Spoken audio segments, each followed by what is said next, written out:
करी थी Punjab reorganisation act 19, यहाँ पर गड़बड़ थी, ये 66 कर लेना है ना, ये 1996 हो गया गलती से, ये 1966 है। तो हमने बात करी थी कि पंजाब रीऑर्गेनाइजेशन एक्ट से क्या क्या चीजें हमारे सामने आई। कल मैंने बताया था, बताओ क्या क्या सामने आई, भारती बताओ।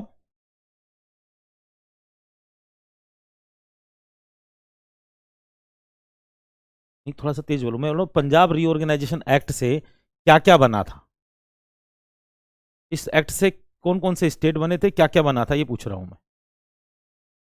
नहीं आता कोई? हाँ, और ठीक है, और चंडीगढ़ बना है ना। तो हमने आपको बताया था कि जो क्या नाम है, पंजाब का सेकंड डिवीजन यानी फर्स्ट डिवीजन कब हुआ था पंजाब का, 1947 के अंदर, जहां पूर्वी पंजाब और पश्चिमी पंजाब, आज़ादी के समय केवल दो ऐसे राज्य थे जिनकी विधानसभाओं को, लेजिस्लेटिव जो असेंबली थी, उनको ये डिसाइड करना था कि we other go with the Pakistan और we other go with the India. और वहाँ जिस प्रकार का जो मैंडेट आया, उसके अंदर जैसे बंगाल देखें तो पश्चिम बंगाल आपके यहाँ पर है, और पूर्वी बंगाल जो है, जिसको आप वर्तमान में बांग्लादेश कह रहे हैं, वो पूर्वी बंगाल था, and it was the part of Pakistan at that time. उसके बाद ऐसे ही पंजाब के साथ हुआ 1947 के अंदर, वहां की जो लेजिस्लेटिव असेंबली थी, उनका भी जो मैंडेट आया, उसमें इस प्रकार का ही आया कि वेस्टर्न पंजाब, जो पश्चिमी पंजाब था, वो तो चला गया पाकिस्तान और उसकी कैपिटल है लाहौर, और जो ईस्टर्न पंजाब था वो आपके यहाँ आ गया, जिसकी कैपिटल क्या हो गई, चंडीगढ़। ठीक। तो सो कॉल्ड राइट नाउ कि इस एक्ट को लाने की जरूरत क्या पड़ी, मैंने आपको बताया था कि इसके पीछे सारी जो चीजें थी वो थी क्या, पंजाबी सूबा मूवमेंट, यानी कि सिख लोग जो है वो डोमिनेशन में आ गए थे। हल्का सा ब्रीफ कर रहा हूं, फिर आगे बढ़ेंगे, आज पूरी क्लास उसके ऊपर नहीं ली जा सकती जो कल रह गया। हल्का सा बता दूं, सिख डोमिनेट हो गए थे। उससे पहले उस इलाके के अंदर मुस्लिम मेजोरिटी थी, लेकिन मुस्लिम मेजोरिटी का जो पार्ट था वो पाकिस्तान चला गया था। अब सिख जो है वो मेजोरिटी में आ गए थे, और सिख ये चाह रहे थे कि उनकी संस्कृति अलग है, they have the diverse culture, they have the diverse particular the language, the Gurumukhi lipi, they have the different culture, different art, different script, everything, so that they are demanded that according to the particular whatever it may go in the India after the independence, that the state was formed on the basis of linguistic। राज्य जो बन रहे थे वो किसके आधार पर बन रहे थे, भाषाई आधार के ऊपर। तो इनकी डिमांड भी अपनी जगह एक तरह सही थी कि हम लोगों को भी एक अलग राज्य दे दिया जाए, और उसके पीछे फिर पंजाबी सूबा मूवमेंट एक लंबा आपके उसमें चला। और उसी मूवमेंट की वजह से मैं आपको एक चीज बता देता हूँ कि ऐसा नहीं कि हम लोगों का योगदान नहीं है। हरियाणा जो है वो, यहाँ पर तीन प्रकार की चीजें थी कि एक तो सिख थे, एक हिंदू थे, और एक मुस्लिम्स थे। तीन कम्युनिटी थी। मुस्लिम कम्युनिटी मोस्टली आपकी माइग्रेट कर गई पाकिस्तान, अब बच गए हिंदू और सिख। वैसे हम कह देते हैं कि हिंदू और सिख एक जैसे हैं, लेकिन जब आप बात करेंगे तो मैंने आपको कल वही बताया था कि by cast to cast to cast to cast, हम कुछ भी हैं, हम इंडियंस हैं, सारी चीजें, लेकिन ये जाट है, ये राजपूत है, ये फलाना, ये दिखना है, ये इस इंडिया की ट्रेडिशन है और वो आपकी आइडेंटिटी है। कल मैंने यही बताया था आपको कि हम लोग बचपन से सीखते हैं कि जाति एक अभिशाप है। ठीक है, वो एक चीज अपना एक ट्रेडिशन मेंटेन करते हैं, बट जाति जो है इस देश का एक अनिवार्य अंग है, and it will be your identity. America में होंगे तो वी आर इंडियंस, लेकिन जब हम इंडिया के अंदर अंदर हैं तो हम हरियाणा से हैं, और हम हरियाणा से हैं तो फिर हम किसी सोनीपत से हैं, हम किसी महेंद्रगढ़ से हैं, हम किसी रोहतक से हैं, हम कहीं की और से, उसके बाद हम किसी गांव से हैं, उसके बाद समाज जो है उस हम किस समाज को बिलोंग करते हैं वो हमारी आइडेंटिटी है। ठीक। तो खैर वो एक अलग चीज़ है। तो फिर मैंने आपको बताया था पंजाबी सूबा मूवमेंट चला, इसके अंदर फतेह सिंह और उसके बाद में तारा सिंह जो है एक इंपॉर्टेंट किरदार निभाते हैं, और they are the particular the leader of this particular. किसी भी मूवमेंट के अंदर कोई ना कोई लीडर होता है। अभी आपका जाट मूवमेंट चल रहा है, सॉरी जाट मूवमेंट नहीं, किसान मूवमेंट चल रहा है, उसकी भी लीडरशिप किसी के हाथ में, कहीं से राकेश टिकैत, कहीं से चुड़ूनी, कहीं से योगेंद्र यादव उसको लीड कर रहे हैं। ऐसे ही हर मूवमेंट का कोई ना कोई लीडरशिप होता है, उसको मैंने आपको कल बताया।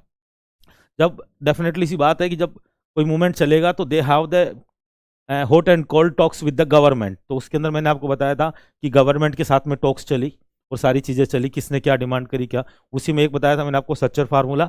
सच्चर फार्मूला कुछ नहीं, 1949 का एक गवर्नमेंट थी जिसका नाम था भीमसेन सच्चर। उस समय मुख्यमंत्री हुए थे तत्कालीन पंजाब के। तो वो सच्चर फार्मूला उन्होंने दिया था। सच्चर फार्मूले में कुछ ज़्यादा नहीं था, केवल इतना था, उन्होंने एरिया को दो पार्ट्स में डिवाइड किया, एक हिंदी बेल्ट और एक पंजाबी बेल्ट। जहाँ पर सिख डोमिनेट में है, जहाँ लैंग्वेज जो है वो सिखों की जो लैंग्वेज है, जो जिसको गुरुमुखी स्क्रिप्ट कहते हैं, वो लैंग्वेज जो है वो प्रभावित थी। तो उन्होंने इस दोनों इलाकों को अलग अलग बांटा, और उन्होंने ये निर्धारित करा कि जो सिख इलाका है उसके अंदर जो पंजाबी होगी that will B official language, और हिंदी जो होगी वो सेकंड लैंग्वेज हो जाएगी, लेकिन उसको कोई विशेष स्थान नहीं मिलेगा। और जो हिंदी इलाका होगा उसके अंदर फिर से वही चेंज कि यहाँ हिंदी जो होगी वो ऑफिशियल लैंग्वेज होगी and Punjabi will be the second language. ठीक है, लेकिन ये सचुर फार्मूला जो है ये सक्सेस नहीं हुआ। इसके पीछे रीजंस ये रहे कि वो जो हिंदू थे, वो जो हिंदी स्पीकिंग लोग थे, पंजाबी बेल्ट में रहते थे, वो इससे संतुष्ट नहीं थे। जिसके अंदर जनसंघ का मैंने आपको नाम लिया, जिसके अंदर हिंदू महासभा का नाम मैंने लिया, जिसके अंदर आर्य समाज का मैंने नाम लिया, तो दे हैव वो यानी एक आंदोलन होता है, उसका एक प्रति आंदोलन होता है। तो वो जो चीजें हुई उसकी वजह से सच्चर फार्मूला जो है आपका जो है वो फेल कर गया। देन 1953 स्टेट रीऑर्गेनाइजेशन कमीशन, आपको अच्छी तरह पता है कि राज्य पुनर्गठन आयोग का निर्माण जो है भारत सरकार ने किया था। आज़ाद हुआ, देसी रियासतों को मिलाया गया, भारत का निर्माण किया गया। भारत का निर्माण कैसे हुआ था वो आपको मैं थोड़ा सा हल्का सा 2 लाइन के अंदर ही बता दूंगा। एक तो वो पार्ट था जो अंग्रेज यहां छोड़ के गए थे। भारत 2 प्रकार की चीजों के अंदर बटा हुआ था। एक वो पार्ट जिसके ऊपर अंग्रेज सीधा राज करते थे, that will be the British India. और एक वो पार्ट जो प्रिंसली स्टेट्स का था, जहां देसी रियासतें थी, जिसका एकीकरण का श्रेय किसको दिया जाता है? सरदार वल्लभ भाई पटेल को। ठीक है, देसी रियासती विभाग के वो मंत्री हुआ करते थे। आज की डेट में आप ये मान लीजिए कि होम मिनिस्टर हुआ करते थे। तो उनका एकीकरण किया और इस अखंड भारत का जो आज आपके सामने भारत का नक्शा दिख रहा है, इसका जो निर्माण हुआ एक ब्रिटिश इंडिया से और एक प्रिंसली स्टेट से इसका निर्माण हुआ। लेकिन अब जब वो प्रिंसली स्टेट्स को मिलाया गया और ये जो ब्रिटिश भारत था, इसके अंदर कई समस्याएं आ रही थी राज्य के निर्माण को लेके। हर तरफ से आवाज आ रही थी, दक्षिण से आवाजें आ रही थी, तमिलनाडु से, आंध्र से, हर जगह से आवाज आ रही थी कि हमें भी राज्य चाहिए, हमें भी राज्य चाहिए, हमें भी राज्य चाहिए। और ये कठिन समस्या बन गई थी। इसी को मद्देनजर रखते हुए 1953 में एक कमीशन गठित किया गया, जिसका नाम था, क्या नाम था? और इसका अध्यक्ष कौन था? कल बताया था मैंने, आशीष भारती।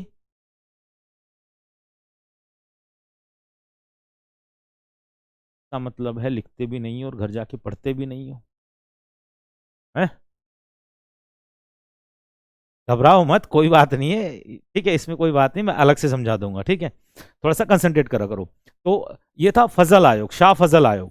ठीक है, तो जो फर्स्ट स्टेट के नाम रीऑर्गेनाइजेशन कमीशन बना था, तो शाह फजल आयोग के नाम नेतृत्व में बना था। दो और इसके अंदर जो इसके पार्टिसिपेंट्स थे, जो इसके मेंबर्स थे, that will be Kunzru and particular Panikkar. ये 3 मेंबर थे इसके। ठीक है, तो स्टेट रीऑर्गेनाइजेशन कमीशन बना। तो डेफिनेटली सी बात है, हर स्टेट जाएगा, अपनी बात रखेगा, है ना? हर स्टेट जाएगा। तो पंजाब भी गया। पंजाब ने भी बोला कि जी हमारे को भी एक अलग लैंग्वेज के बेस पे अलग राज्य दीजिए। ठीक है, फजल आयोग के सामने पेश हुआ और एक 18 पेजों का मेमोरेंडम जो है वो पेश किया गया। किसकी तरफ से? पंजाबी सूबा मूवमेंट के जो तत्कालीन लीडर थे, that will B master Tara Singh. ठीक है, तारा सिंह, सितारा सिंह, गदरवाला तारा सिंह। ठीक है, याद रखा करो इन चीजों को। ये चीजें जो मैं बोल रहा हूं, ये ऐसा नहीं कि मजाक है, इसको ये मेमोराइज टेक्निक्स होती हैं। तो मैं आपको बोल रहा हूँ तारा सिंह गदरवाला, तो वो याद रहेगा कि क्या तारा सिंह को एक कागज का टुकड़ा नहीं मिलेगा तो क्या तारा सिंह पाकिस्तान नहीं जाएगा? जाएगा ना। तो ये तारा सिंह बोल रहा है कि क्या अगर जो हमारे को एक कागज का टुकड़ा नहीं मिलेगा तो क्या पंजाब नहीं बनेगा? पंजाब तो बनेगा और जरूर बनेगा। ठीक है, तो खैर इन्होंने 18 पेज का मेमोरेंडम दिया फजल आयोग को कि भाई हमारा को भी एक अलग स्टेट दीजिए। कुछ उसके अंदर डिमांड थी कि पंजाबी जो है वो सिख जो है उनको एक अलग स्टेट दे दिया जाए। वर्ड्स जो उन्होंने यूज किए वो सिखिस्तान की है, नोट द खालिस्तान, सिखिस्तान। और उस सिखिस्तान के अंदर क्या क्या होना चाहिए, क्या क्या डोमिनेटिंग लैंग्वेज होनी चाहिए, कौन कौन से इलाके शामिल होने चाहिए, वो इन्होंने मांग रखी। जैसे टोटल अगर उस समय पंजाब को देखा जाए तो 13 डिस्ट्रिक्ट थे, जिसमें से 7 डिस्ट्रिक्ट ऐसे थे जो पूरी तरह सिख डोमिनेट के अंदर थे, और 6 जो जिले थे वो हिंदी स्पीकिंग थे। Together with government of India ने 1948 के अंदर एक अलग से एक यूनिट बनाई थी, एडमिनिस्ट्रेटिव यूनिट, जिसको हम कहते हैं पैप्सू। ठीक है, पैप्सू क्या फुल फॉर्म बताया था कल? पटियाला लिखूं?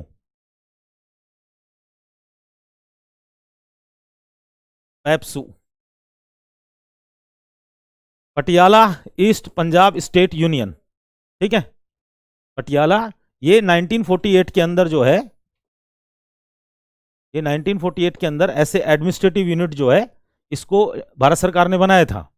और इसके अंदर भी जो लोग थे, ये 6 प्रिंसली स्टेट्स थे जिनको मिला के पेप्सू का निर्माण किया गया था। और ये भी जो इलाका था ये सिख डोमिनेटिंग वाला इलाका था, जहां पंजाबी जो लैंग्वेज थी वो डोमिनेट में थी। तो इन्होंने कहा कि भाई देखो, एक तो हमारा अलग राज्य बना दो, बकवास की बातें बहुत हो गई हैं, वहाँ दक्षिण में इतने राज्य बना के आ गए, नॉर्थ में तुम्हारा क्या दिक्कत आ रही है, और हम भी गरिमापूर्ण जीवन जीना चाहते हैं। आपने कहा था कि डेस्टिनी मिल गई, नेहरू ने वहाँ लाल किला पे भाषण दिया था, आज़ाद हुआ था, तो बोले आज भारत का उसकी भाग्य से मुलाकात होगी, डेस्टिनी की बात करी थी, तो क्या भारत की आज़ादी में हमारा हिस्सा नहीं है? क्या सिखों का कोई योगदान नहीं है? तो हमें भी हमारी आज़ादी दीजिए, हमें भी हमारे को गौरवपूर्ण जीवन जीना है। तो उन्होंने इस प्रकार की बातें रखी, और साथ में वो सिख राज्य के साथ में उन्होंने कहा कि ये जो पैप्सू का इलाका है ना, ये भी हमें दे दीजिए, ये भी हमारे साथ मिला दीजिए।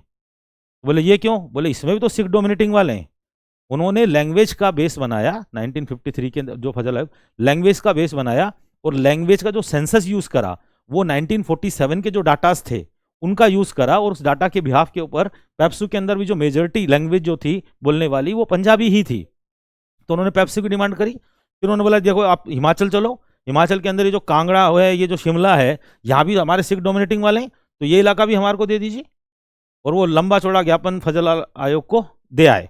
फजल ने बोला ठीक है, तुम थोड़ा सा इंतजार करो, हमें पता चल रहा है तुम तारा सिंह बहुत महत्वाकांक्षी हो, तुम चाहते हो कि पंजाब राज्य बन जाओ और तुम मुख्यमंत्री बन जाओ, यही तुम्हारा उद्देश्य है ना?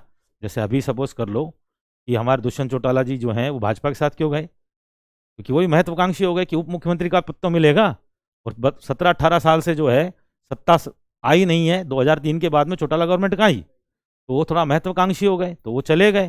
लेकिन महत्वाकांक्षा का नुकसान भी होता है कि नहीं होता? तो देखते हैं कि आगे उनका जो समाज है, जिन्होंने उनको वोट दिए थे, वो आगे देते हैं या नहीं देते हैं। जैसे यहाँ तारा सिंह जो है वो महत्वाकांक्षी हो रहे हैं, तो आगे चल के उनको नुकसान भी होगा। तो फजल आयोग ने बोला ठीक है साहब, आप आए हो, स्वागत है आपका, दे जाओ ये कागज, पढ़ लेंगे। पढ़ लिया, सारा काम हो गया। 1955 के अंदर फजल आयोग ने, ये कल चीज़ें मैंने बता दी थी आपको, मैं एक बार हल्का सा रिपीट कर रहा हूँ, फिर मैं आज इस चैप्टर को कंक्लूड करूंगा फटाफट के अंदर ना, हालांकि टाइम बहुत ज़्यादा हो गया, फिर मैं कंक्लूड करूंगा। तो रिपोर्ट सारी चीज़ें स्टडी हो गई, सारी चीज़ें हो गई। 1955 के अंदर फजल आयोग ने सरकार को अपनी रिपोर्ट सौंप दी कि जी ये रिपोर्ट है, और ये राज्य बना दो, और ये दक्षिण भारत वाले शांत आदमी हैं, बिल्कुल शांति से बातें सुनते हैं, अंग्रेजी पढ़ते हैं, ईमानदार हैं, काम करके राजी हैं। और ये जो उत्तर भारत के हैं और ये जो सिख हैं, ये दंगा करते हैं, ये बदमाश हैं, इनको अलग राज्य दे दिया तो जीने नहीं देंगे। ठीक है, हालांकि ऐसी लैंग्वेज यूज़ नहीं करी उसने, मैं वैसे बता रहा हूँ, ठीक है, लेकिन वो इनडायरेक्टली यही था कि जो फजल आयोग के दिमाग में चल रहा था वो यही चल रहा था कि अगर जब पंजाबियों को पूरा तरह एक अलग राज्य दे दिया जाएगा तो आगे चल के वो ऑटोनोमस की स्टेट की मांग करेंगे, और वो हुआ भी। जब ये सारी चीज़ें चली, आप पंजाबी सूबा मूवमेंट को केवल यहीं तक ना माने कि हरियाणा और पंजाब बन गया और वो शांत हो गए। That will be ghost up to the 1982 of the Dharam Yudh, and finally conclude with the operation blue star of the Indira Gandhi, and finally with the death of Indira Gandhi, and again they will arise. Sikh community को अगर जब आप देखेंगे, तो मैं बोल रहा हूँ कि ये जो मूवमेंट चल रहा है, the outcome of that particular movement will be very dangerous. From the historical background, you find out that one of the name of that one is, General Dyer को किसने मारा था? उद्धम सिंह। उद्धम सिंह एक सिख था, और जनरल डायर ने 1919 जलियांवाला बाग जो था उसमें गोलियां चलाई और कई हजारों सिख मारे गए। फिर एक दिन सरक गई दिमाग उद्धम सिंह का, बोले बहुत गलत किया है। वो अकेला आदमी गया इंग्लैंड, उस जनरल डायर को ढूंढा कि कहाँ रहता है, वो कब वॉकिंग करता है, कब क्रिकेट खेलता है, उसको अकेले को ढूंढा, और जब वो मिला तो क्या हुआ? ठाए ठाए उद्धम सिंह अमर हो गया। आज तक आप जान रहे हो ना उद्धम सिंह। उसके बाद में 1984 के अंदर इंदिरा गांधी गवर्नमेंट ने पर्टिकुलर गोल्डन टेम्पल के ऊपर अटैक किया, और जो भिंडरे वाला था जो कि खालिस्तान की मांग कर रहा था उसको निस्ते नाबूद कर दिया। लेकिन अगेन सिख कम्युनिटी जो है उनके दिमाग में आया कि हमारे साथ में गलत हुआ, एंड देन फाइनली कंक्लूड क्या हुआ? Indira Gandhi. And now again the Sikh community will be on road, and the government is not going to listen, so it may be, है ना, इट मे बी, हालांकि आगे का वर्ड यूज नहीं करूंगा, रिकॉर्डिंग भी हो रही है, तो यूं कहीं यूं बोले कि सरकार को डराने का या धमकी देने का जो है ना वो रास्ता अख्तियार किया, तो उसके अंदर फिर मेरे पर सेडिशन के चार्जेस लगेंगे, देशद्रोह का चार्जेस लगेंगे, तो आगे के वर्ड्स को संभाल के, ठीक है। खैर, तो इन्होंने मना कर दिया, और जब आप मना करोगे, तो अभी की गवर्नमेंट मना कर रही है कि हम नहीं लेंगे कृषि कानून वापस, तो क्या होगा? किसान आंदोलन और आगे बढ़ेगा। ठीक है, जैसे सरकार अभी पैकेज दे रही है, मोदी गवर्नमेंट पैकेज बहुत अच्छे देती है। अब वो पैकेज दिखते नहीं है ग्राउंड के ऊपर, पैकेज बहुत देती है, इतने का पैकेज दे दिया, इतने का पैकेज दे दिया। तो अभी सरकार पैकेज दे रही है, एक नया पैकेज ये दिया है कि हम 1.5 साल इस कानून को लागू नहीं करेंगे। ये नया पैकेज है, यानी कि एक तरह से इतिहास में देखें तो जो हम कहते हैं Cripps mission, post dated cheque था, गांधी जी ने क्या कहा? Post dated cheque. तो ये भी एक पोस्ट डेटेड चेक दे रहे हैं कि 1.5 साल तक आप टेंशन लेने की जरूरत नहीं, एक पोस्ट डेटेड चेक पकड़ लो, आपको टेंशन नहीं। लेकिन किसानों ने इसको सिरे से खारिज कर दिया। खैर, तो फजल आयोग ने जब रिजेक्ट किया तो डेफिनेटली मूवमेंट बढ़ेगा, और मूवमेंट बढ़ा पंजाबी सूबा मूवमेंट का, और वो बड़ा स्लोगन मूवमेंट, पंजाबी सूबा हक हमारा, पंजाबी सूबा हक है हमारा। और गवर्नमेंट ने इसके अंदर, अब तक जो पंजाब के अंदर गवर्नमेंट है वो आ चुकी है आपकी किसकी? प्रताप सिंह कैरो, प्रताप सिंह कैरो की सरकार आ चुकी है। और सरकार ने भी जो है दमनात्मक कार्रवाई जो है अपनी तरह से पूरी लगाई, और सरकार ने बैन कर दिया कि इस स्लोगन का कहीं भी यूज करोगे तो उसको जेल में ठोक दिया जाएगा। और दुनिया भर के सिखों को जेल में ठोक दिया गया। ठीक है, जो मिला उसको ठोक दिया गया, कहीं भी स्लोगन की बात हो तो वहीं पर उसको जेल सीधा। सिखों ने अल्टीमेटम दिया 10 मई 1955 का कि अगर 10 मई तक जो एक आपने काला कानून लगाया कि स्लोगन हम नहीं बोल सकते, इसको यदि नहीं हटाया तो हम लोग बाकायदा स्ट्राइक पे बैठेंगे, बाकायदा भूख हड़ताल पे बैठेंगे। और फाइनली सरकार ने भी ठान ली कि हम नहीं मानेंगे और ये स्लोगन को हम नहीं हटाएंगे, और वो बैन रहा। और 10 मई से जो है स्ट्राइक के ऊपर सिख कम्युनिटी बैठ गई, जिसके अंदर तारा सिंह जो थे वो उसको लीड कर रहे थे। सरकार ने आनंद फानन के अंदर उठा के तारा सिंह को अंदर बंद कर दिया कि तारा सिंह जी बहुत चमक लिए, थोड़े दिन काल कोठरी के अंदर देखो, वहाँ भी अंधेरा रहता है, वहाँ बड़े परेशान है कैदी बेचारे। आप तारा सिंह है, कुछ चमकेंगे तो हो सकता है उनके जीवन में कुछ सुधार आए, वो कुछ अच्छा सोचें, कुछ पॉजिटिव सोचें, है ना। तो तारा सिंह को उठा के जेल में बंद कर दिया। तो फिर एक नए लीडर पैदा हुए, that will be the name with the Fateh Singh. Fateh Singh का भी मैंने आपको बताया था, शायद यहाँ तक कंक्लूड हो गया था। फतेह सिंह जो थे वो पंजाब से नहीं थे। फतेह सिंह, देखो ये जो, हम एक बात भूल गया, ये जो 18 पेज का मेमोरेंडम दिया था, इसमें इन्होंने राजस्थान के भी 2 जिले शामिल किए थे जहाँ सिख के नाम कम्युनिटी के नाम डोमिनेटिंग है, that is will be the Ganganagar and Hanumangarh. तो गंगानगर और हनुमानगढ़ जो था उनको भी इन्होंने मांग की थी। तो गंगानगर के एक संत हुआ करते थे फतेह सिंह, काफ़ी पहुंचे हुए थे और काफ़ी उनका मान सम्मान था, तत्कालीन समय के अंदर बहुत इज्जत थी। रिलीजियस मैटर जहाँ भी आता है तो जो उस समय पूजा जाता है, देखो आगे चल के किसके साथ क्या हो जाए पता नहीं, कब राम रहीम से राम रहीम रोहतक वाले बन जाए, वो एक अलग चीज़ है। आसाराम से आसाराम बापू से लेके और आशाराम जोधपुर बन जाए, वो एक अलग बात है। लेकिन तत्कालीन में ये जो फतेह सिंह थे, इनकी काफ़ी इज्जत और मान सम्मान था। तो फतेह सिंह आए मूवमेंट को लीड करने। जैसे ही लीड करने आए तो गवर्नमेंट ने जो है अरेस्ट शुरू कर दिया, और फिर ये जाके गोल्डन टेम्पल में बैठ गए। तो सरकार ने भी दमनात्मक कार्रवाई की और गोल्डन टेम्पल से ही फतेह सिंह को उठा लिया गया, उनको भी जेल में बंद कर दिया गया। कुल मिला के दमनात्मक कार्रवाई, लेकिन ये मामला उल्टा नहीं किसी भी कंडीशन में, और मूवमेंट डे बाय डे बढ़ता गया। तो अब क्या होगा कि अभी तक पंजाब गवर्नमेंट कर रही थी, जब पंजाब गवर्नमेंट से नहीं संभलेगा तो मैटर कहाँ आएगा? Central government. मुद्दा पहुंचा अभी तक जो है, आंख नाक कान सब कुछ बंद करके बैठे थे नेहरू, करने दो कोई बात नहीं। अच्छा नेहरू थे, प्यार से बात करते थे, तो करने दो कोई बात नहीं। लेकिन अब चाचा नेहरू के कान से ऊपर पानी निकल गया, तो चाचा नेहरू ने बोला क्या करें? बोले अब आपको इंटरवेन करना पड़ेगा। तो बोले भाई फिर सबसे पहले क्या किया जाए? सबसे पहले तो फतेह सिंह को और तारा सिंह को छोड़ो। अब वो जेल के अंदर इतने तारा चमक चमक के जेल गर्म हो गई है, टेम्परेचर बढ़ गया है, तो थोड़ा रिलीज करो।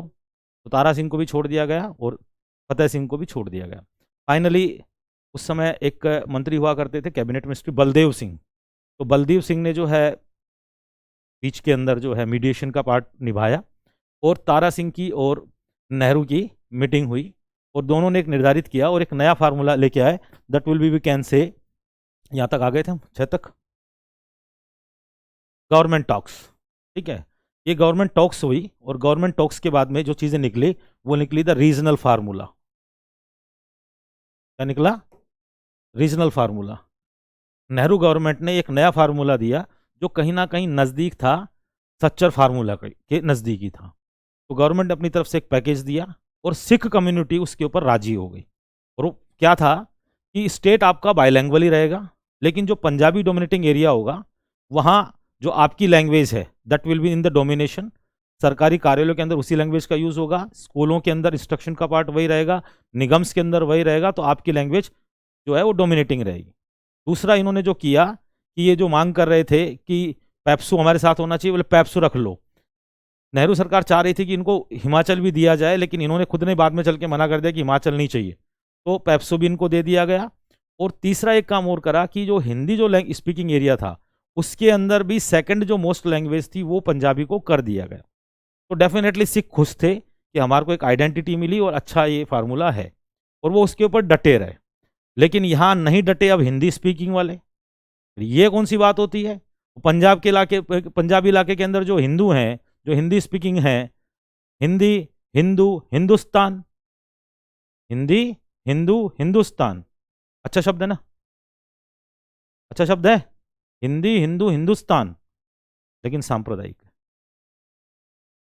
कैसे सांप्रदायिक? कोइयों का अल्लाह, कुरान और उर्दू, तो सांप्रदायिक हो गया ना? हो गया, क्योंकि ये देश केवल हिंदी, हिंदू, हिंदुस्तान नहीं है। इस देश के अंदर सिख भी हैं, इस देश के अंदर आपके क्रिश्चियन भी हैं, इस देश के अंदर आपके मुस्लिम्स भी हैं, इस देश के अंदर आपके ईसाई भी हैं, जैनिज्म भी है, बुद्धिज्म भी है, और इसके अलावा हर दो कोष के अंदर एक नया बाबा प्रकट है कि नहीं है? सोनीपत में जाओगे तो नया बाबा, थोड़ा पानीपत कंचाल होगा तो पीर मजार, फिर भी के बाद में कुरुक्षेत्र जाओगे तो फिर नया, है ना? घर घर के ऊपर नए नए बाबा हैं। तो इस देश के अंदर हिंदी, हिंदू, हिंदुस्तान भी अपने आप में सांप्रदायिक हो जाता है, क्योंकि आप बात करते हो सब चीज़ों को लेके चलने की। तो यहाँ जो हमारा जनसंघ था, यहाँ जो हमारी हिंदू महासभा थी, यहाँ जो हमारा आर्य समाज था, और यहाँ जो पर्टिकुलर आप कहें स्वतंत्र पार्टी थी, उसके बाद जो कम्युनिस्ट थे, उन्होंने इसका विरोध किया कि सरकार का ये फार्मूला गलत है, ठीक है, और इसके ऊपर हम स्वीकार नहीं करते। यानी अब पहले उन्होंने मूवमेंट किया था और अब हमने मूवमेंट किया, यानी अब पहली बार इस फार्मूले के बाद में डिमांड जनरेट हो गई हिंदी स्पीकिंग एरिया से भी, ये नहीं चलेगा, चाहे सुबह अलग हो जाए, उनको अलग दो, हमारे को अलग दो। अभी तक हिंदी स्पीकिंग वालों ने कोई मूवमेंट नहीं किया था, लेकिन यहाँ से मूवमेंट खड़ा हो गया, और उसके अंदर दो आदमी इंपॉर्टेंट आते हैं। एक तो पर्टिकुलर है, थोड़ा सा मैं नाम भूल रहा हूँ, एक मिनट, पंचायती राज का किसका था है? हाँ, उसका पूरा नाम बलवंत मेहता था। यहाँ बलवंत तायल है, जो एक आदमी है वो बलवंत तायल है, और दूसरा आदमी है सुमेर सिंह। सुमेर सिंह नयाबास के हैं, नयाबास कोई गांव है रोहतक के अंदर। उन्होंने इसके अंदर अपने प्राणों की आहुति दे दी। तो ये एक तरह से जो है ना, आप इसको फ्रीडम स्ट्रगल मानो, तो इसके अंदर सुमेर सिंह का क्वेश्चन आपसे पूछा जा सकता है, ठीक है, हिंदी स्पीकिंग एरिया से। तो उन्होंने अपने प्राणों की आहुति दी, और फाइनली जो चीज़ हुई, अब इस चीज़ के ऊपर अब सरकार किसकी थी? ये बताया था मैंने आपको, प्रताप सिंह कैरो।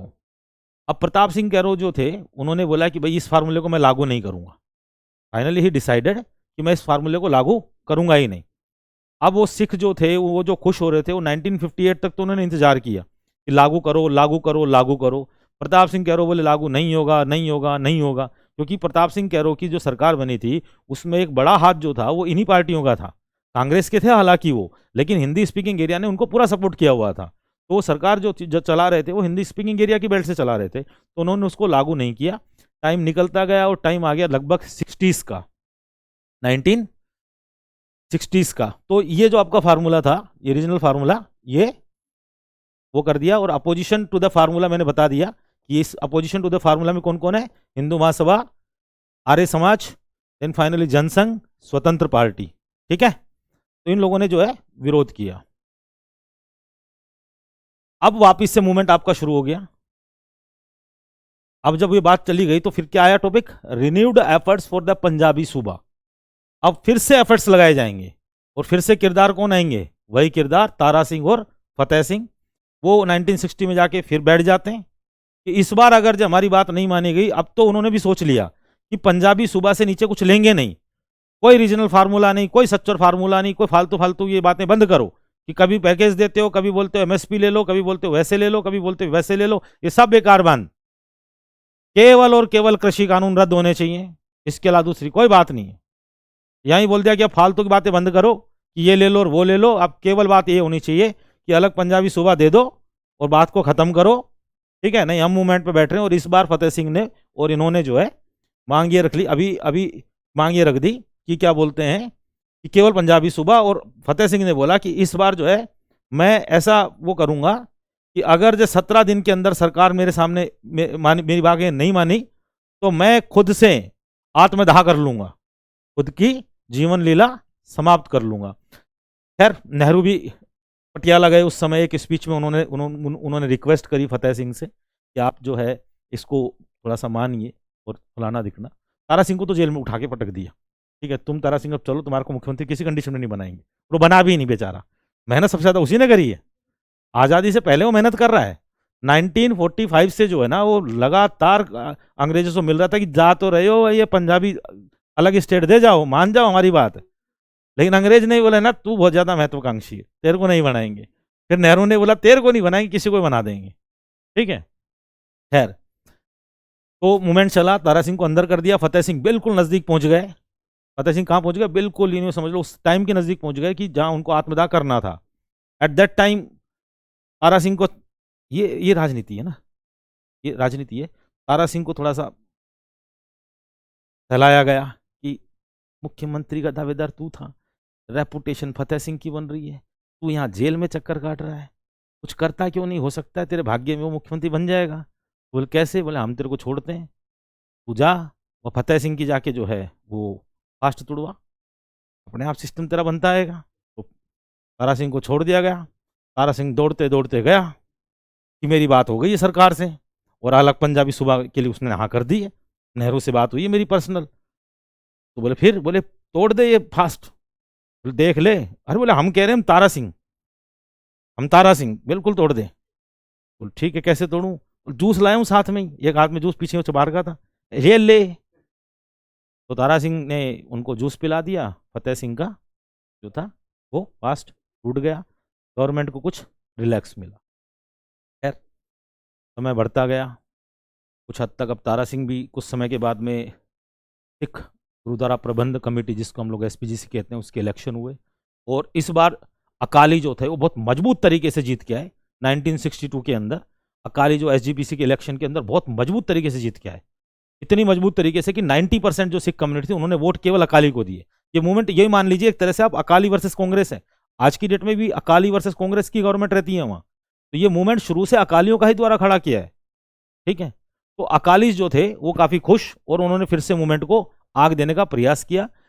अकालियों की मीटिंग बैठी, मीटिंग के अंदर सारी चीजों की जांच हुई, और उसमें ये पता चला कि तारा सिंह जो थे वो सरकार से सांठगांठ करके आए थे। कौन गया अभी, अच्छा कोई बात नहीं, कि सांठगांठ करके आए थे और इन्होंने फास्ट तुड़वाया, ठीक है, और इंटेंशनली तुड़वाया, ठीक है। तो उसके ऊपर फिर बाद में उनको सजा दी गई तारा सिंह को कि आपको 1 महीने तक जो है जितने भी जो ग्रंथी आते हैं जो गुरुद्वारे में आते हैं उन सबके जूतों की पॉलिश करनी पड़ेगी, 1 महीने तक खाना बनाना पड़ेगा और लंगर की सेवा करनी पड़ेगी, और जो जूठे बर्तन होंगे वो भी तारा सिंह को धोने पड़ेंगे। और Tara Singh have to admit, Tara Singh ने उस चीज़ को स्वीकार किया, और 1 महीने तक उन्होंने जूते पॉलिश भी करी, खाना भी बनाया और बर्तन भी मांजे। ये सिख परंपरा है, ये सिख परंपरा है। लेकिन 1 महीने के बाद सजा पूरी हो गई और जो कमेटी बनी थी उन्होंने उसको माफ भी कर दिया, लेकिन वो जो पॉलिटिकल रेपुटेशन थी वो तारा सिंह की क्या हो गई, जीरो हो गई, ठीक है।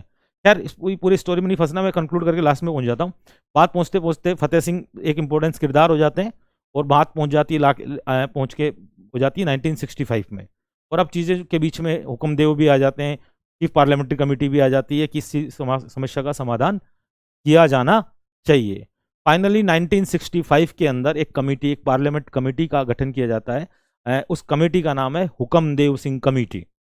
हुक्मदेव सिंह हमारे लोकसभा स्पीकर भी रहे हैं, ठीक है। तो हुक्मदेव सिंह कमेटी जो है वो एक एनालिसिस डिटेल करती है, और मार्च 1966 के अंदर गवर्नमेंट को रिकमेंडेशन देती है कि हाँ एक अलग पंजाब स्टेट बनना चाहिए और एक अलग हिंदी स्पीकिंग एरिया हरियाणा बनना चाहिए।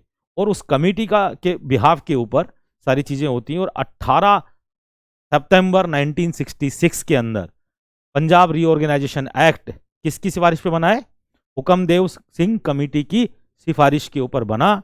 और वहां से जो है 18 सितंबर को एक्सेप्ट हुआ कि जैसे हमारा संविधान कब अंगीकार किया गया, कब कब कब, कब स्वीकार किया गया और लागू कब हुआ है,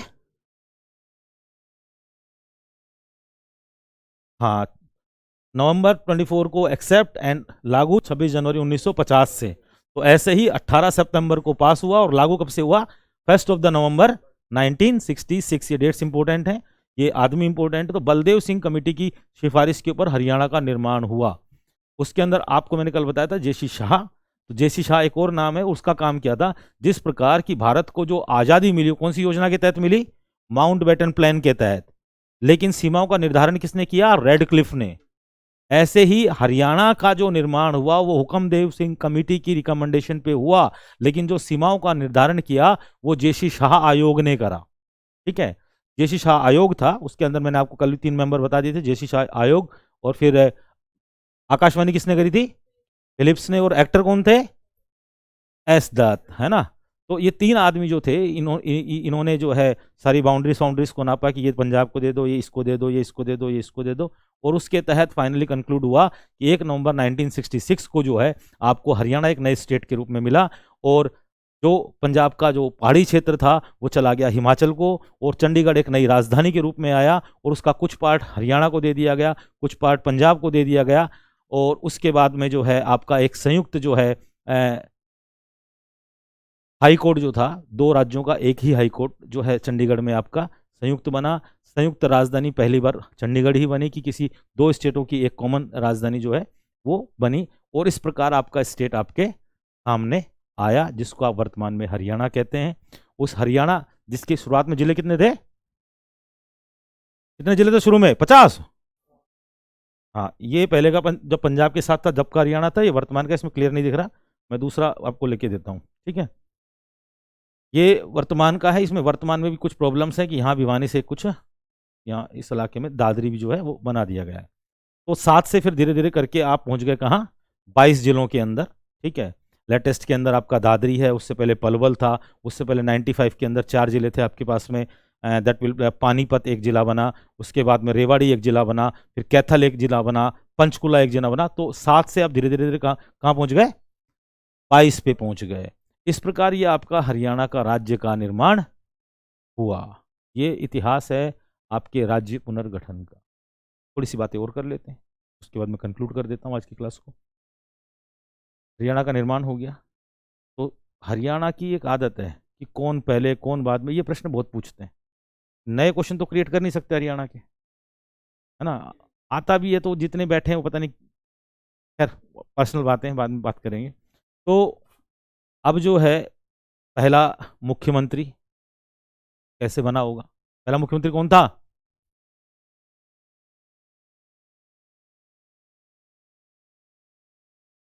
बंसीलाल। हाँ जी, पंडित जी थे, बिल्कुल। हाँ, भगवत दयाल शर्मा। पहली चीज तो ये ध्यान रखनी है कि जो पहला मुख्यमंत्री बना है वो इलेक्टेड नहीं है, चुनाव से नहीं बना है वो। ठीक है, वो नॉमिनेशन से बना है। दोनों को अलग करके जो विधानसभा थी उसमें से जो हिंदी स्पीकिंग क्षेत्र के जो विधायक थे उन्होंने ही भगवत दयाल शर्मा को चुन लिया, और भगवत दयाल शर्मा जो है वो पहले मुख्यमंत्री हमारे यहाँ के राज्य के बन गए। ये एक प्रश्न हुआ। लेकिन ये पूछ ले कि प्रथम निर्वाचित मुख्यमंत्री कौन था, तो वो जाएगा, हाँ है, हाँ, राव वीरेंद्र सिंह। जो पहला मुख्यमंत्री इलेक्टेड बना वो थे क्या नाम है, राव वीरेंद्र सिंह। तो जो वर्तमान में राव इंद्रजीत जी हैं, केंद्रीय मंत्रालय जिनके पास में है, नीति आयोग है उनके पास में, स्टैटिस्टिक्स उसके उनके पास में है। पहले कभी रक्षा विभाग हुआ करता था, अब नहीं है। इन्हीं के फादर हुआ करते थे राव वीरेंद्र सिंह।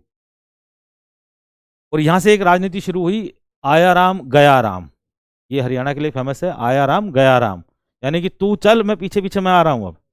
यानी हुआ क्या कि ये जो सरकार बनी थी चौधरी वीरेंद्र की, इसमें कांग्रेस मेजोरिटी से आई थी और राव वीरेंद्र मुख्यमंत्री नहीं बनने वाले थे। ठीक है, लेकिन क्या था उस समय जो दल बदल कानून है वो लागू नहीं था। तो ऐसे ऐसे महाशय हुए हमारे यहाँ जो एक दिन के अंदर 4-4 बार पार्टियां बदलते थे। सुबह किसी पार्टी में है, शाम को किसी पार्टी में, रात को दारू पीने के बाद किसी पार्टी में, और सुबह जब होश आया था यार अपन पहली वाली पार्टी ठीक थी। जब सुबह होश आया तो बोले पहली वाली पार्टी ज्यादा बढ़िया थी, तो सुबह वापिस उसमें आ गया। तो ऐसे करके 17 विधायक कांग्रेस के भगे, सब लोगों को राव वीरेंद्र सिंह लेके भग गए। फिर उनकी सरकार बन गई। सरकार बनने के बाद 4 महीने बाद वो सरकार गिर गई। 4 महीने में सरकार गिर गई, भगवत दयाल 3 महीने में गिर गए। तो ये सारा सिस्टम, फिर इमरजेंसी लगी। उसके बाद में हरियाणा के अंदर प्रथम जो है वो इमरजेंसी लगी। उस समय इंदिरा गांधी जो गवर्नमेंट थी सेंटर के अंदर, इंदिरा गांधी आ चुकी थी, लाल बहादुर शास्त्री नहीं था। ठीक है, अच्छा एक उसमें एक चीज मैं फैक्ट भूल गया, 1965 के अंदर जब हरियाणा नहीं बना है, उस समय फतेह सिंह ने बहुत बड़ा मूवमेंट खड़ा किया था। और उस समय नेहरू भी मर चुका था, नेहरू मर चुके थे 64 के अंदर, नेहरू समाप्त हो चुके थे। 1965 की बात कर रहा हूँ। 1965 में एक छोर के ऊपर हम लोग बहुत बड़ा वार लड़ रहे थे, 1965 का भारत पाकिस्तान का युद्ध। उस समय फतेह सिंह ने और सिख कम्युनिटी ने जितना डोनेशन भारत पाकिस्तान युद्ध में दिया, उतना डोनेशन आज तक किसी ने नहीं दिया है। इवन फतेह सिंह ने 50,000 रुपए पर्सनल नेहरू को दिए, और उनका जो वजन था उससे दुगने वजन का सोना भी जो है, वो ये क्वेश्चन पूछा हुआ है कि किस पंजाबी संत ने नेहरू सरकार को नेहरू के वजन से दुगना सोना दिया, तो वो फतेह सिंह थे। ठीक है, और उसी समय उनको कहा भी गया कि देखो एक तरफ युद्ध चल रहा है, शर्म करो, अभी आंदोलन जो है इसको थोड़ा हटाओ। अभी जैसे वो आ जाए कि पाकिस्तान से अटैक हो गया तो मोदी गवर्नमेंट कहे किसानों शर्म करो यार, देश राष्ट्रवाद की बात समझो, थोड़ा राष्ट्रवाद की बात तो समझो, है ना। राष्ट्रवाद को आगे खड़ा करके कई चीज़ों का समस्या का समाधान होता है। छोटी सी स्टोरी सुना देता हूँ। आदमी था और उसके रिश्तेदारी के अंदर एक शादी होनी थी। तो सपोज कर लो आज थर्सडे है, तो नेक्स्ट थर्सडे को शादी है। तो बीवी बच्चे सब पीछे पड़ गए कि बच्चे बोले पापा ये ड्रेस दिलाओ, वो ड्रेस दिलाओ, जूते दिलाओ। वाइफ पीछे पड़ गई, कुछ ज्वेलरी भी होनी चाहिए, मैं अगलों के यहाँ जाऊंगी, वहाँ और औरतें मेरे को ऑब्जर्व करेंगी, मेरी इज्जत नहीं है क्या, ये लॉकेट होना चाहिए, ये झुमके होने चाहिए, ये इयरिंग्स होनी चाहिए, ये फलाना फलाना। अब आदमी टेंशन में कि 1.5-2 लाख का खर्चा बता दिया, जेब में है ना, क्या करूं मैनेज। रोज टेंशन में सुबह से घर से निकलता था, शाम को आ जाता था चुपचाप चुपचाप। बच्चे पूछते जी कब आएगा सामान, बस कल आ जाएगा। वो परेशान बेचारा। तो एक दिन सुबह सुबह जा रहा था घूमने के लिए, तो उसने एक पत्थर उठाया और पड़ोसी का घर दिखा, और जिसके घर शीशे के होते हैं वो दूसरों के घरों में पत्थर नहीं फेंकते, लेकिन इनके घर शीशे के नहीं थे और दूसरे का घर शीशे का था। दे मारा जोर से, शीशा टूट गया। वो आए दूसरे पड़ोसी, क्यों मारा, बोले मर्जी मेरी। अब मर्जी मेरी तो ढाएँ ढाएँ ढाएँ ढाएँ, वो उसका सिर फोड़े, वो उसका सिर फोड़ दिया। पुलिस रिपोर्ट हो गई, हॉस्पिटल के अंदर एडमिट हो गए। जो आदमी जिसने लड़ाई करी थी उसके बीवी और बच्चे बिल्कुल साथ, पापा आप डरना मत, हम आपके साथ खड़े, हम आपके साथ खड़े, बिल्कुल डरने की जरूरत नहीं, इन पड़ोसियों को सुधार देंगे, आप बिल्कुल टेंशन मत लो। ठीक है, और हॉस्पिटल में गए और थाने में गए, और बीवी बच्चे सब एक साथ बिल्कुल उस आदमी के, हम आपके साथ खड़े हैं। इतने में शादी निकल गई, बच्चे भी खुश, बीवी भी खुश, और आदमी भी खुश। इसका मतलब ये हुआ कि राष्ट्रवाद ये है कि जब भी समस्या है देश के ऊपर, तो पड़ोसी के ऊपर पत्थर मारो, समस्या सोल्व हो जाएगी। हो जाएगी नहीं हो जाएगी, सारा देश हो गएगा हिंदू मुस्लिम, भारत पाकिस्तान, किसान विसान, शर्म करो, राष्ट्र की बात है। खैर, तो फतेह सिंह का वो मूवमेंट मेरे को थोड़ा सा याद आ गया। खैर, यहाँ हम कहाँ पहुँच गए थे, वो बन गया। तो राव वीरेंद्र सिंह की सरकार बन गई, और उसके बाद वो सरकार 4 महीने के बाद में गिर गई। फिर इमरजेंसी लगी हरियाणा में, पहली बार ये क्वेश्चन पूछा हुआ है कि फर्स्ट टाइम जब इमरजेंसी लगी तो केंद्र के अंदर राष्ट्रपति कौन थे, तो जाकिर हुसैन उस समय राष्ट्रपति हुआ करते थे, इंदिरा गांधी उस समय प्रधानमंत्री हुआ करती थी, और फर्स्ट इमरजेंसी हुई। और फिर उसके बाद में हरियाणा के अंदर इमरजेंसी के बाद में इलेक्शन हुआ 68 के अंदर, और वहाँ से हरियाणा का एक नए युग का शुरुआत हुई। और वो एरा था जिसको हरियाणा का युग पुरुष कहा जाता है। क्या नाम उसका, मॉडर्न मैन ऑफ हरियाणा किसको कहा जाता है, चौधरी बंसीलाल। ठीक है, आप उसको युग पुरुष मान लो, चाहे आयरन मैन मान लो, चाहे कुछ भी मान लो, हरियाणा का उसी को कहा जाता है। उसके पीछे 2-3 रीजन रहे कि नंबर एक चीज़ तो एक लंबे समय तक 68 से 77 तक लगातार बंसीलाल की गवर्नमेंट रही, तो गवर्नमेंट को एक स्टेबिलिटी मिली। दूसरा, इसी दौरान आप देखो ग्रीन रेवोल्यूशन हो रहा है, इसी दौरान आपका हरित क्रांति हो रही, तो उसका सारा क्रेडिट भी किसको गया, बंसीलाल को। और बंसीलाल सेंट्रल गवर्नमेंट के बहुत मजबूत आदमी थे। इवन कि इंदिरा गांधी के समय में जो जिसको कहते हैं किचन कैबिनेट, इंदिरा गांधी के समय एक दौर ऐसा था जब संजय गांधी बहुत मजबूत हुआ करते थे, और इंदिरा गांधी केवल मुखड़ा थी, और सरकार जो चलती थी वो संजय गांधी की मदद से चलती थी, उसको कहा जाता था किचन कैबिनेट। उस किचन कैबिनेट के अंदर एक महत्वपूर्ण अंग चौधरी बंसीलाल हुआ करते थे। वैसे भी सरकार हरियाणा में किसी की भी रही और चलती लालों की है, अभी मनोहर लाल ही हैं। तो अगर मुख्यमंत्री बनना है तो अपने नाम के आगे पूजा पाठ करवा के लाल लगवा लो। ठीक है, खैर, तो ये सरकार बनी। कुछ एक आध और फैक्ट्स मैं बता देता हूँ कि पहले राज्यपाल कौन थे हमारे? चौधरी धर्मवीर। ठीक है, चौधरी धर्मवीर हुआ करते थे हमारे पहले राज्यपाल। ठीक है, और उसके बाद में एक सन्नो देवी, एक टाइटल आता है, सन्नो देवी जो थी वो हरियाणा विधानसभा की पहली महिला अध्यक्ष बनी। ठीक है, एक उनका टाइटल याद कर लो। उसके बाद में आपको देखना पड़ेगा कि 22 जिलों का कैसे कैसे कब कब निर्माण हुआ है, वो मैं आपको फैक्ट्स में दे दूंगा। इसी के साथ में कंसोलिडेशन के साथ आपका जो राज्य पुनर्गठन था वो कंप्लीट होता है।